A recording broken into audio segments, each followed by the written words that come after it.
nice people, they really are. They're great folks. And I think there's a sense that they haven't quite captured. So for example, you might still find that they sell the Confederate flag at the parades. They allow that. And I mentioned it to the person who then yelled at me. I just mentioned it often. But for me, and I forgot to get a picture. I was so taken that we're sitting down and we're watching the parade come, and several of us do this. Oh my goodness! And we see about a block away what appears to be a Ku Klux Klan person in full regalia, marching in the parade. And we're like, we can't believe it. We're talking amongst ourselves. Turns out to be Lickety Split Ice Cream Parlor, who has somebody dressed as an ice cream cone and decided that they would top it off with a white vanilla top. Now, why they didn't see that, I don't know. But it was a classic shot. I began to chase him down to get a picture, but then I got yelled at by my family because I was out in the parade, right? So I didn't get a picture, but anyway. So I know unconsciousness probably should be part of gloominess. Right? It's shocking. So when I look at these things, they are the typical things, and they offer some insight as well in terms of what we think are gloominess. Some are causes of feelings like depression, and some are those things. Like rejection. That's an action that may cause you to be depressed or have anxiety or so forth and so on. And having being seen as having no worth, and which results in lack of confidence and a hopelessness that you live in an environment that doesn't offer you much hope, that you can't see your way out, and you can even get in a shroud of gloominess. But one of the things we know is that the consciousness of that shroud is what delivers the next step, right? So if you even, I don't want to be cliche, but I will be for a second, but forgive me, that if you even look at the process of death, which always results in renewal, right? So one of the happiest moments of my life, I don't mean happy in terms of giddy. I mean the most satisfying, profound, loving, relationship-filled moment of my life was when my mother died in my arms. I wouldn't have it any other way. A moment of death that brought incredible, lifelong happiness, not in the giddy sense. So when you look at these things, you can begin to see how you could use them to help yourself and other people. Even arguing can turn into understanding. Different way of doing things. The sense that you are rejected can turn into setting up whole programs, ways of doing things, looking for models of service that are coherent, because you're trying to undo rejection, right? So these things are important to understand, and I'll just ask this before we move on. When you were thinking about this, even a couple of comments would be good. When you were thinking about this, what struck you personally about the essentials of gloominess? Anybody have anything to offer? It'd be very sad if you don't. Did you say no? It's like yes. Any insights? Well, I can always ask the college students first, right? Oh, come on. Because they're here pursuing intellectual growth, right? So you should always ask the college students. Anything to reflect on gloominess? Well, considering the fact that nowadays we see a couple of people, I've seen dozens of people having problems with their life, especially when it comes to being ignored, being rejected, not to mention being hated. So you see this around college campus? Sometimes, but I've seen this around in New York, especially when it comes to college students. Interesting. If there's any correlation between big, like why is it more centered in cities? You don't have to answer the question, but maybe that's interesting. Any other comments about? I do. Go. I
not to forget about it. Is that what you said? Yeah. Yeah, So like, good. because it can still be valuable to you for that like depression and stuff like that, because you can't just forget about your feelings and like only feel happy. You have to feel the way that you feel, and you know it's just like if you like entirely forget about it, you just kind of fall apart. Right. It's like you're not yourself anymore. You're just trying so hard to like not think of the bad things, like the bad things that think of. You're a future professor. Really, you just nailed the research. What's your first name? Liam. Liam. Could you stand up and show people your T-shirt? Because it's great. I had fun once. It was awful. That's great. Any other comment? Just one more, if you got it. No. Yeah. No. Okay. Yeah. Whoever ordered this weather is the perfect backdrop to talk about moving. Yeah. And we're going to be happy about it in a minute. You know. I'll just say this, and then I'm going to let my friend Barry take over. That there's a new movie out that is just hitting today or yesterday. They named me Malala, and you might want to go see it. It's about a young a woman who, when she was a teenager in Afghanistan, was her house was invaded by some folks, and she was shot in the head. But when she talked to the UN about it, she survived.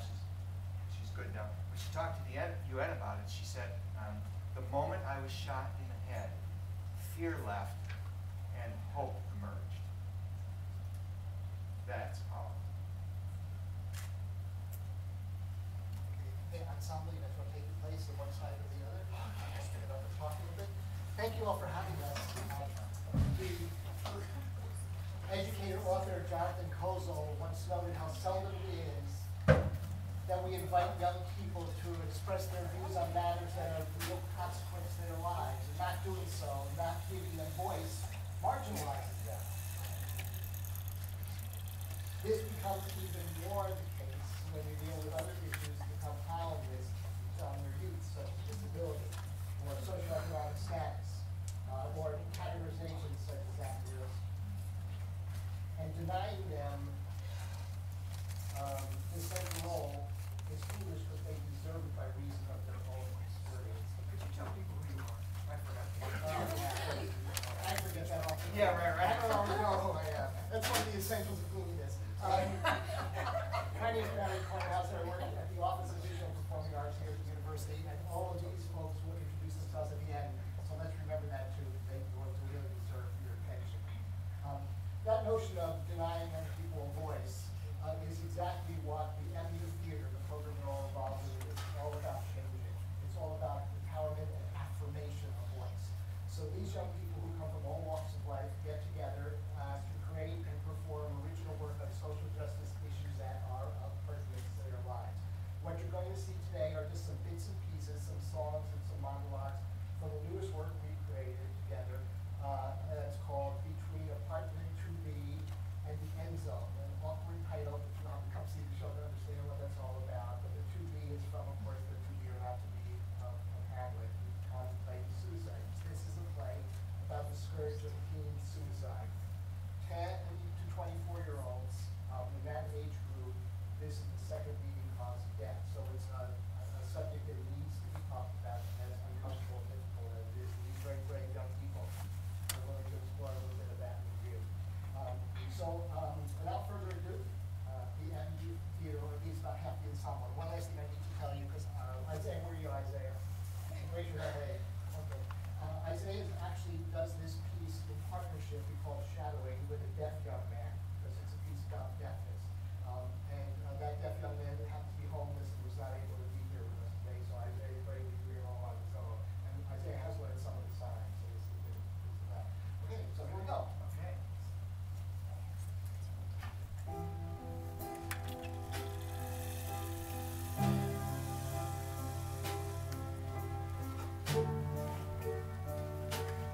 There's a fire in my head, as hot as the sun, and it seems I'm unwanted. Maybe something that I've done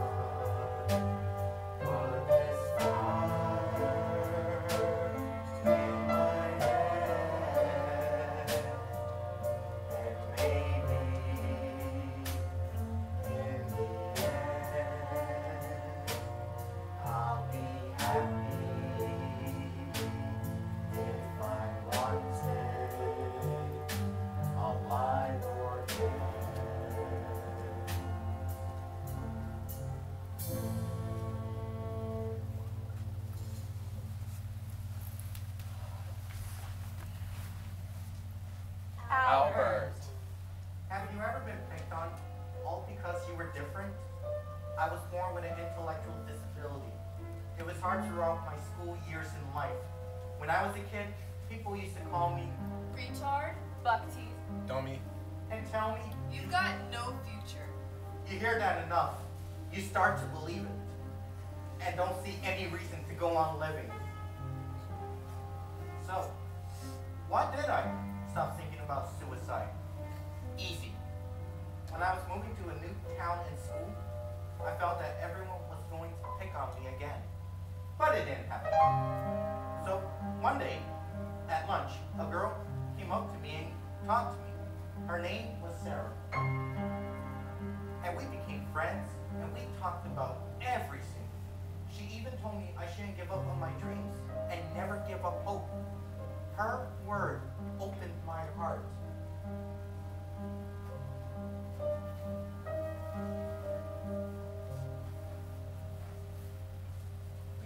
Queenie. My mother, she was a junkie. One day she asked me, "Baby, do you love your mother?" I said, "Yeah." Then she asked me, "Would you do anything for me?" "Yeah." So she traded me to some guy for $10 in a fix. Now, I'm an addict too. I thought drugs were gonna take the pain away. Trust me, they do, but not for long. I tried rehab a couple times, but withdrawal feels like hell, and I would rather feel no pain at all. So, I was about to jump, but I got scared, real scared. I'm glad that God put that fear in my heart because 2 days later, my mom, she overdosed. And I was there to be there for her in ways that she was never for me. You know, she wants to change her life, and I do too. Maybe we can change our lives together.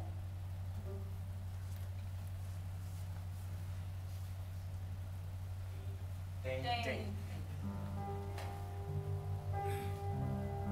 Stared at those pills for a long time as the phone kept ringing.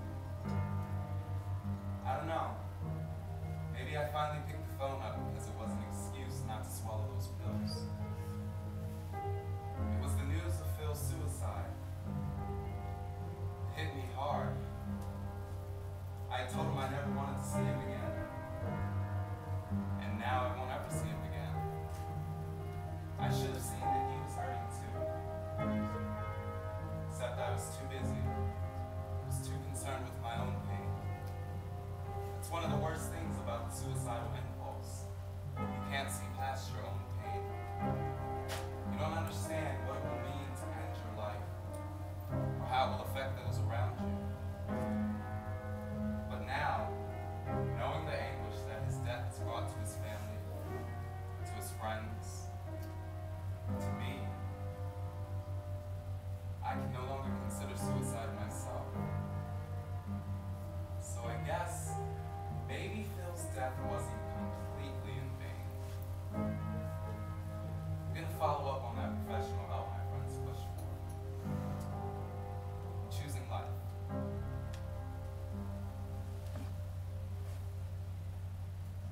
Esperanza. I just wanted the pain to end. Yo solo quiero que este dolor termine. Since I can remember, I felt trapped in a life I don't want to live. Desde que tengo memoria me siento atrapada en una vida que no quiero vivir. Cut off from all hope and possibility. Cortada de toda esperanza y posibilidades. But I didn't dare ask for help because I was taught that what I was feeling was a sin. Pero no me atreví a preguntar por ayuda porque me enseñaron que lo que yo siento es un pecado. I was ashamed of my feelings, Tenía vergüenza de mis sentimientos and I never thought they would change, y pensé que nunca iban a cambiar, that they could change. que iban a cambiar. And so I prayed that when I died by my own hands, I might still go to heaven. Oré que cuando muriera por mis propias manos, yo iría al cielo. I looked up towards heaven and I saw the sky, Y miré el cielo y vi el paraíso. and I noticed that the sky seemed infinite and ever changing. El cielo se veía infinito y que nunca cambia. And that made me realize that all things, no matter how big or small, will always change. Y eso me hizo realizar que no importa cuán grande o pequeña sea la situación, siempre cambia. Yes, there are days that are cloudy and gray, Sí, hay días que son grises y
Jimmy.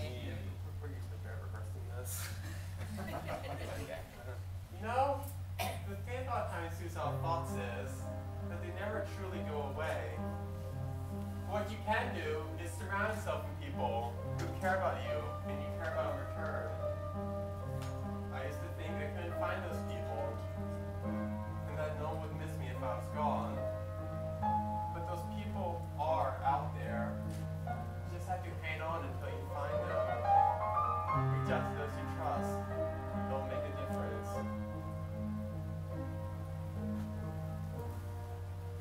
Tears. Have you ever heard of the saying, don't be so depressed, someone always has it way worse? Well, that's the same thing as saying, don't be happy, someone always has it way better. My name is Tears, and I don't really have a story because I don't really know myself. My mother, her name was Joy, left us in 2005. I was only in the first grade, but as soon as I got old enough, I tried to look for her. And soon enough, I realized while I was looking for Joy, I was also looking for myself. Who am I? I'm Tears of Joy, and I love to tell you that suicide doesn't take away the pain, it gives it to someone else.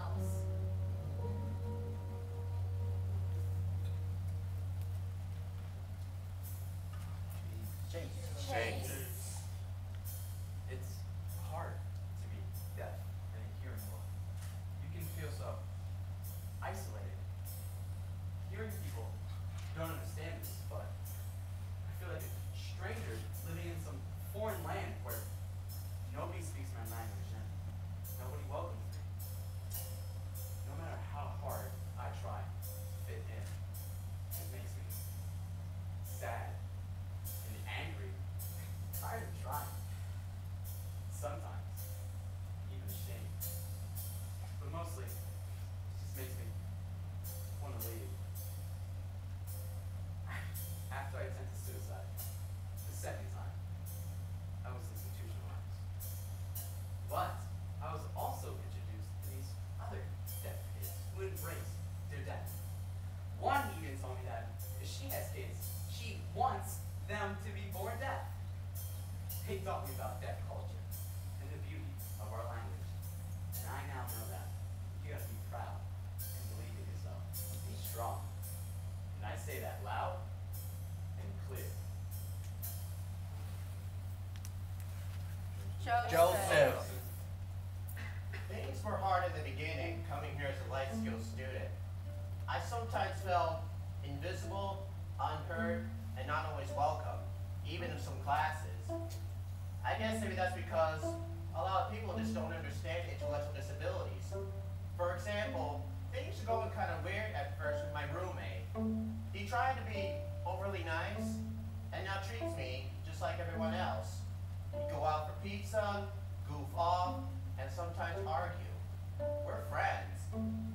One of my professors changed his teaching style so that everybody is working together in natural groups. One professor wanted to meet me so that she could learn more about intellectual disabilities for her department. Oh, and there were some people who at first didn't talk to me, only to my mentor. One day, I said, "Excuse me, I'm here," and that took care of that. Yes, I'm learning to speak up and stand up for myself. I even went out and got myself a job at the campus costume shop. Sweet. And we'll stop there and do a song afterwards. Yeah. Okay. All right. Great. All right. So, now they have songs we have some process. So let's do this just a little bit before we go back over to the essentials of happiness. Right? So you might have some comments or questions. Okay, if folks want to engage you. Okay. All right. Sure. Especially. All right. So, questions or comments or anything you want to, that folks might be able to teach us, ask away.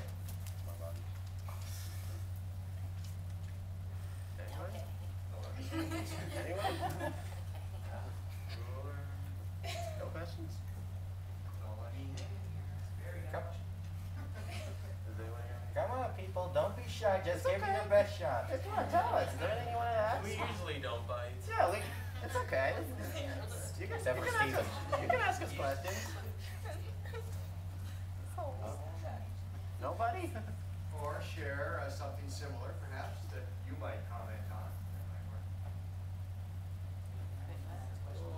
Oh. Okay, Lori, go. I'm one of the people that helps plan this conference that we do every year. So as young people, as the next generation, what are some topics? Like this year was happiness, last year we did inequality. What are some other topics that are really important to you that we could do an international, global policy conference on?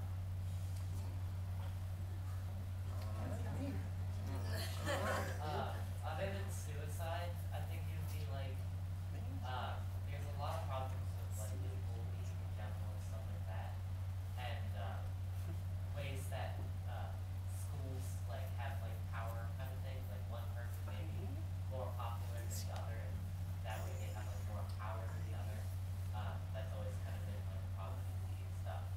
Like the different like people and like how they can be kind of jerks or like they just kind of differentiate in powers. I think it would be pretty good to like address that, like, everybody should really work together if nobody's like better than the other. That's a great, I heard two things in there that Lori should write down. One is bullying, but on an international scope as well as local. And the other is power structures. That'd be a great one. Power, we can do it on power. Did you understand? Oh, go ahead. I think a topic is like pressure or stress, because especially, I don't know, for young kids, we have a lot of that choosing on what we want to do with the rest of our lives, and I mean, for teenagers, so there's a lot of stress and pressure that's being put on us, so that's a good topic. Yeah, stress, pressure, yeah.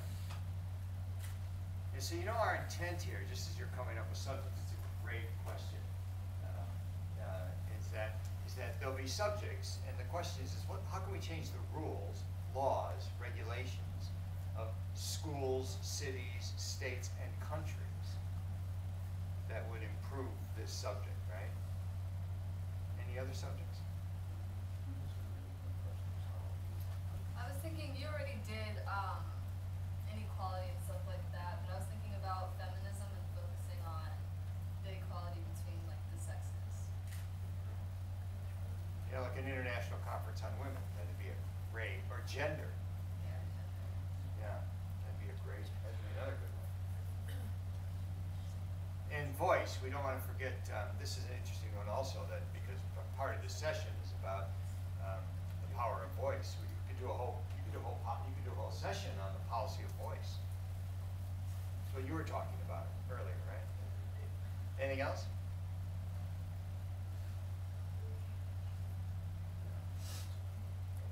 Okay.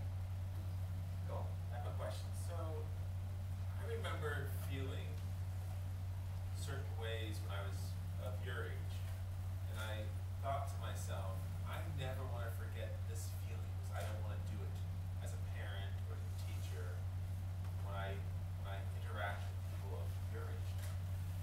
Is there something that is consistent, would you say, with some of the people in your group that you wish people my age or people older than you would just get? You would just understand? Cooperation and friendship. Cooperation and friendship. Can you say more about that? Yeah. Like throughout like doing all this stuff, like in the summer and stuff, like we really kind of like bonded with each other, and like we're all just like one big happy family now, and you see a lot in the world, like people don't really get along and stuff, and there's a lot of like conflict in the world, and it's like, if you did like this kind of like group work stuff, then you could like all come together and do something powerful. Why don't we get that?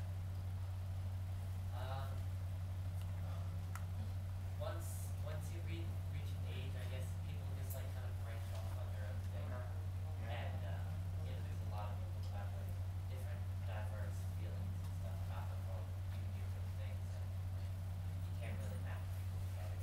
Right. I'll tell you a secret from the perspective of someone who's in their 60s, is that you're right, and we really miss that.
No, to comment back, seeing as we touched you, I guess mission accomplished. We touched somebody, you know, that's the goal. And no, really to comment on the MU Theater program, I think what Barry does is really amazing because he brings together kids that normally wouldn't mesh outside of theater, of course. And I guess that's the beauty of theater, art, whatever. You know, art is pretty powerful. And he can bring together a group of kids that are so different and we can touch someone. That's great. And yeah, so thanks guys. But I think what audiences never see, I mean, they do really remarkable work. And I hope you always perform for free. And I hope you'll come see us next summer at the Ware Center. We'll do a show somewhere. We've been asked to revive it probably. But what you don't see is these folks as human beings, not actors, and they are so wonderful to each other and to the people they meet that can't help but touch your heart. You know, that's, I think, my favorite part of what they do. It's so wonderful to each other. Okay, so thanks, Barry. And Barry also, whenever you, this is part of sort of the happiness thing, right? Is that whenever you say to Barry, "Great work," these young people are amazing. Then he quietly confesses that he does it selfishly. That I know it's cliche for you know, I was gonna say old guys, but I'll just say experienced gentlemen. Now I'm crying. Yeah, right. To say that you know, I get more out of it than they do. It's cliche, and the truth is that's the truth. That's really the truth. That's the secret, right? Right. It's great. So I heard a couple of things. I'll just prompt you because now I'm going to ask you all to go back and draw, write, capture the essentials of happiness. Remembering sort of kind of what we brought together, right? We got the essentials of gloominess. We know where they sit, but we know out of gloominess grows happiness. In fact, maybe even we have to have it. You know, we know the stories that we've heard. You know, from folks that did their monologues, and we know the song. And I learned a couple of other things that, you know, Lori's comment was we got a you know, the perfect day to talk about gloominess. And I want to flip that around and say that whenever it rains and gets like this, I get really happy. I just love the rain, and I like how it smells. And I live out in the woods, and so when it gets rainy and windy, all the leaves come down, which I really like, mostly because I don't have to rake them. Someone else does. Yeah, sweet, huh? And I get all of that, and then of course I know my bulbs they're getting ready for next spring, and so you know, all of that turns and I also heard a phrase that on the news twice today. It was first I heard it by President Obama, and then I heard it from a young woman in Oregon who was at the town where the shootings were yesterday, and which yet another tragic moment. And when the president stood up, he said some very interesting things that causes us to think about what we do on a regular basis, right? So he said, it's become ritual that I stand up here and say the things I'm going to say. That is scary, that it becomes ritual. But he said something else that I thought was very interesting. He said, prayer is not enough. He didn't say it wasn't important. He said, prayer is not enough. Which was an interesting call. And I thought, wow, how are we going to take that as, you know, as citizens? Are we going to get mad at him because he said prayer's not enough? Probably the first one. Probably. However, I don't think he, as all good politicians, he didn't write that phrase. He heard it from a young woman in Oregon who was interviewed. She was in the circumstances and in the school where the shooting was going on. And they said, you know, so how, now what? And she said, prayer is not enough. When you look around at my small town, you see people coming together to eat, to support each other, to heal, one another, and so forth. Prayer is not enough. Action is. And it made me think of, for years I've been sort of, not anti-research, I wouldn't say, but I haven't engaged in what one might typically call university research. You know, you do experiments and you write about it. All good, valuable stuff. I would never discount that from my colleagues. But I've always leaned a little bit on the research of the civil rights movement, which is participatory action research. And it made me think that maybe the president has delivered to us a new call, which we might call prayer action. Right? So you can't just pray. It's not enough. You've got to take action. And it's that action that I hear coming out of here that brings us happiness. Right? You go to the wrong event. Destiny is a powerful thing. You know, you take action and something is delivered to you. Right? And so, and if you think about how we construct our rituals, have to construct it in action. And what are those essential actions? Would you grab a marker and write those down here, or draw them? Take the time you need, talk about it as you're gathering, shove the chairs out of the way, do the same thing we did before, and then we'll take a look at it, and then we'll hear the last song. Come on. Hey, remember that one? Oh. I A little happy and quiet music would be good. I got real scared. I was like, scared. I'm scared. I was being serious. I thought I was scared. My heart shut off. But like, who's gonna see this?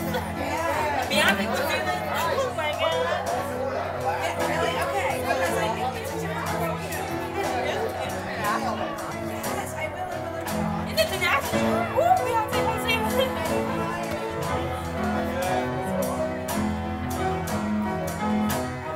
Actually, come on, that hand is good to grab it.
she embarrassing you?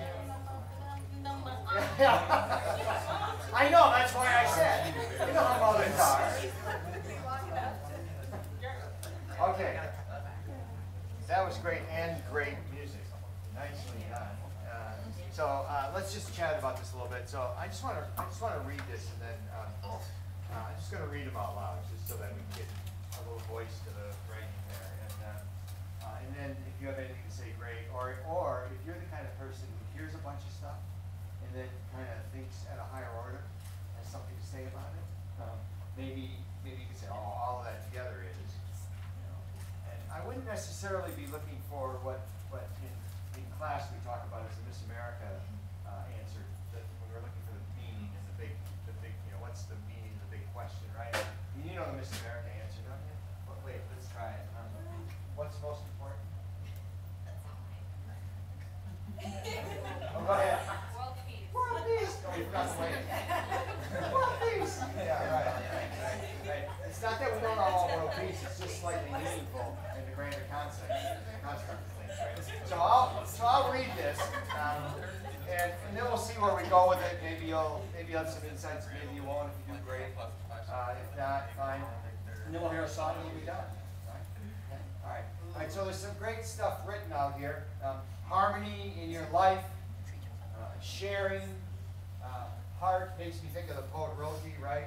The eyes of the work of the eyes are done. Now it's time for the heart's work, right? Nice. Self-love, being excited, having experiences.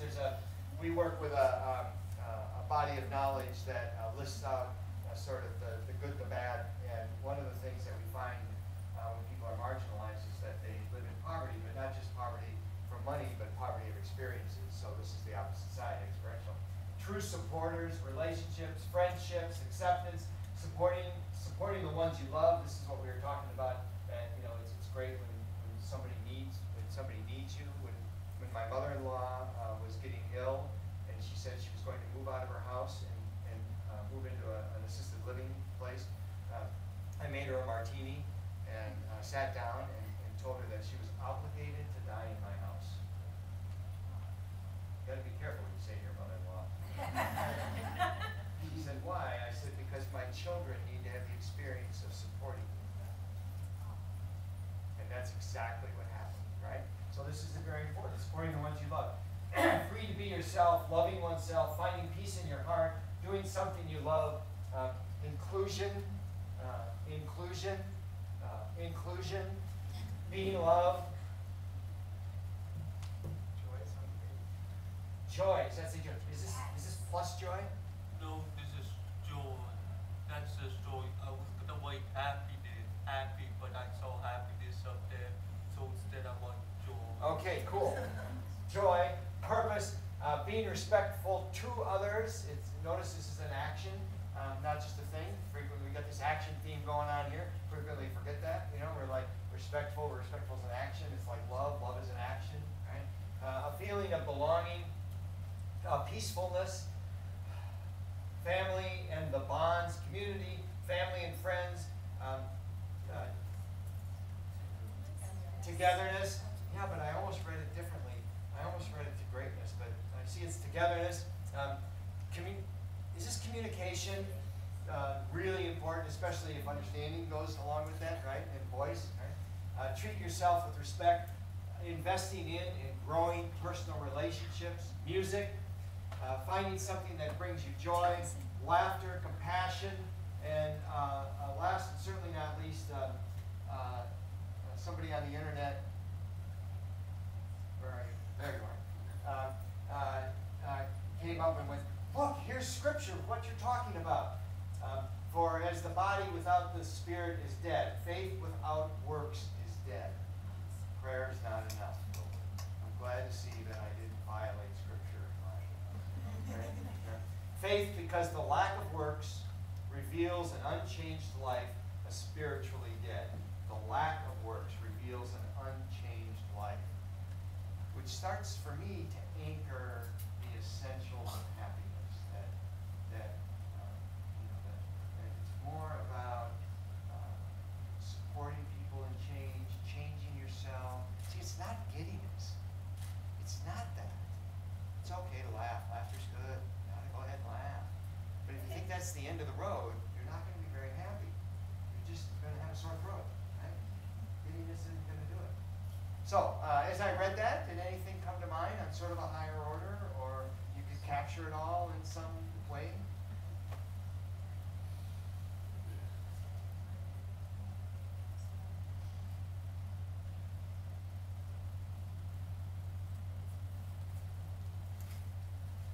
I think, for me, it's just being human.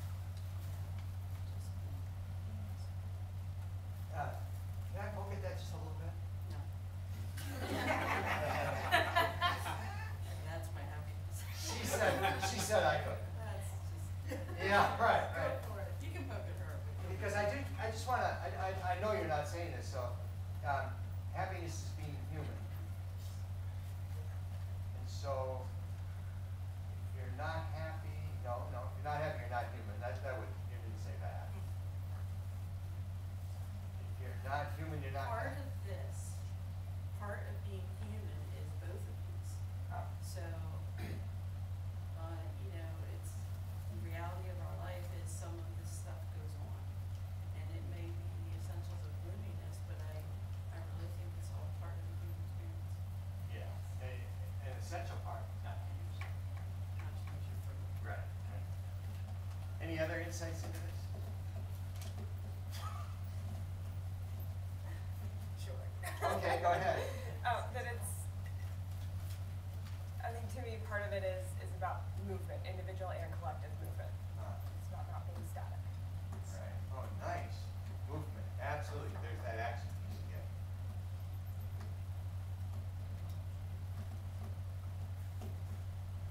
No pressure. Any reflections on this? Well, along the lines of what Jan was saying, it's the human experience, but also being recognized as a human and accepting yourself as a human. So these are big things, right? So part of humanity, movement, being recognized is very essential. Okay, it's coming together for me. My question, thank you. Don't we forget that I drew that together that way. My question was, when you heard all of this, was there kind of a big idea that came up?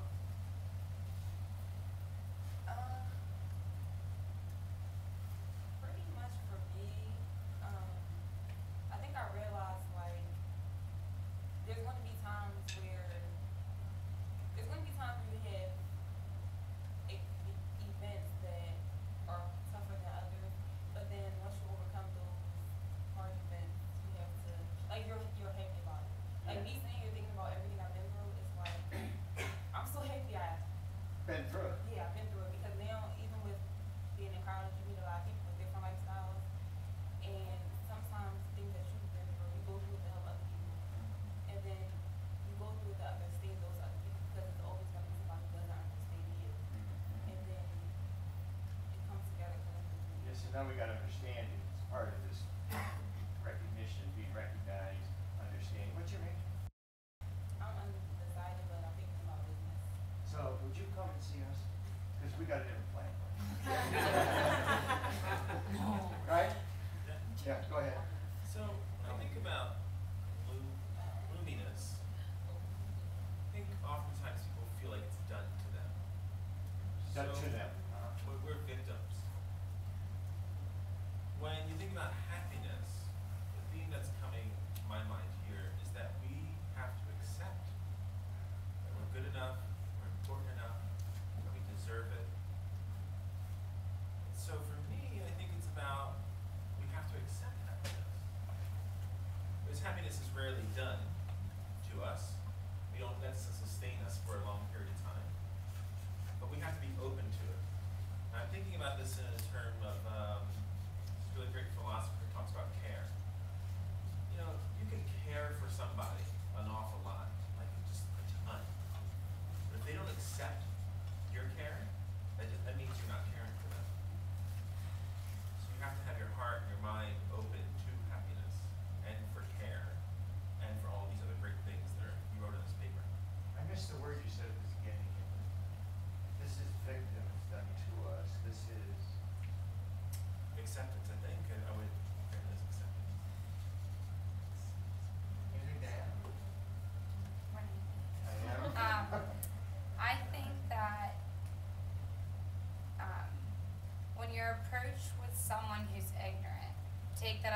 opportunity to make them not ignorant. So if someone's bullying you, step up and say, hey, you know, I don't know how to put it into words, but just, you know, educate them and say, you know, maybe the differences that I have compared to you make you feel uncomfortable, but why do they? And help them explore that, and it can open them up to new ideas and diversity.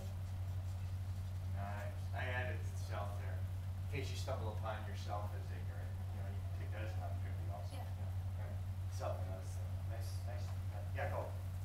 To me, what serves is choice. You can choose how you're gonna respond to gloominess, and you can choose to turn it into something that makes you happy, or that is happiness to you.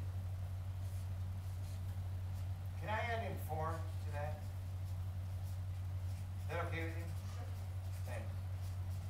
Because I think you're absolutely correct. And we're running into this, as we help people who have intellectual disability merge into the community at Millersville University, we're finding that sometimes because folks have lived over here, their choice is over here, right? Because they're not informed about their own humanity and the possibility of movement and recognition and understanding and acceptance, and they haven't taken the opportunity to shift their own sort of ignorance. I say ignorance because of lack of experience. We have a choice of what we feel sometimes. Like, we have a choice to either stay gloomy because our life is crappy. But we can also look at it, okay, this happened for a reason. I don't know why this happened, but it happened for a reason. And you can choose to be happy. Whereas if, you know, you don't, I mean, you have to choose. I guess for me, I had to think about, because I was always angry. I was always really, really hurt at people. And I had to tell myself, you know what? That happened for a reason. And I don't know what that reason is. But you know, you can have your life screwed up all you want. But is that going to be what's right? Is that what you want? And so I had to say, you know what? No, I want to be happy. What others did to me affected me, but it should not control my life. So I added choice, voice, positive or negative, and this is a component, right? It's a good component. Go ahead. And well, yeah, to add on to what she said and everybody else, I think to sum it up, your feelings are always valid. They're never wrong, but it's how you act on those feelings.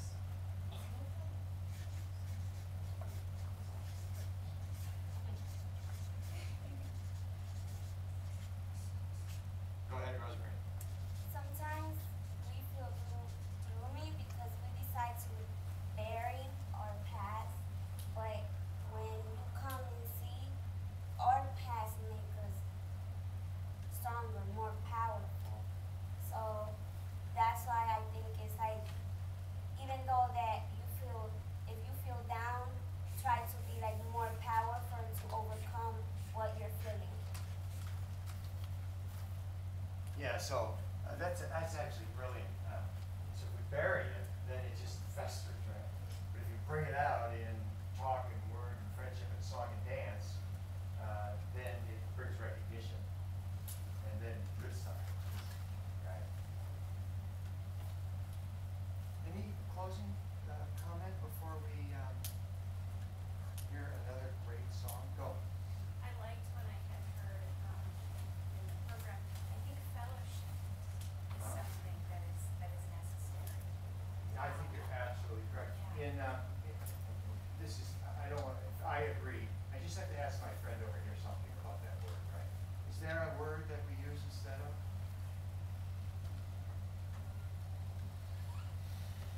I've never thought about that one before. Oh, okay. This was a gender discussion, right? Togetherness, I guess. would Yeah, be well, the- togetherness is, yeah, it's sort of active togetherness, which would be sort of a, thanks, perfect, Okay, so,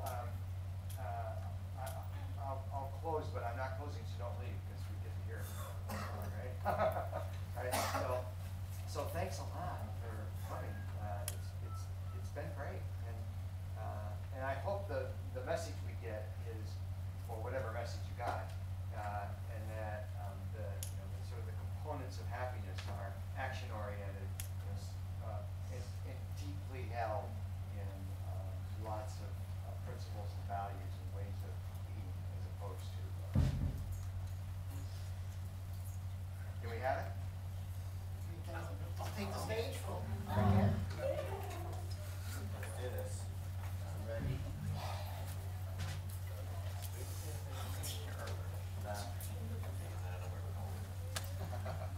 None of us do, Chris. You never know where we're going. Some of us arrive at the wrong Just place. go with the flow, improvise. This is a song that actually came from about the middle of its production. We picked this one because for us it has to do with a lot of what we regard as essential happiness, the idea of actively doing for others and what that brings to the self. So before we sing it though, let's just have everybody introduce themselves. Why don't you start over at the end there, sir? Why? Can we start the other? Nope. Go for it. Brad, introduce yourself. Hi, my name is Brad Minnick, and it's great to be a part of this tonight. My name is Levi. Also an actor, right? I'm Jake, I'm the musical director. I'm Shai Abdul Winter. I'm Kaylee Connolly. I'm Mary Michael. I'm Lexi Hackle. I'm Corinne Swigert. I'm Tirza Terry. Jay Houston. I'm Chris Rogers. I'm Donovan Evans. Stephen Gates. Daniel Castellanos. Lance Rudd. Isaiah Hunter. Rose Marie. Okay, let's do hand.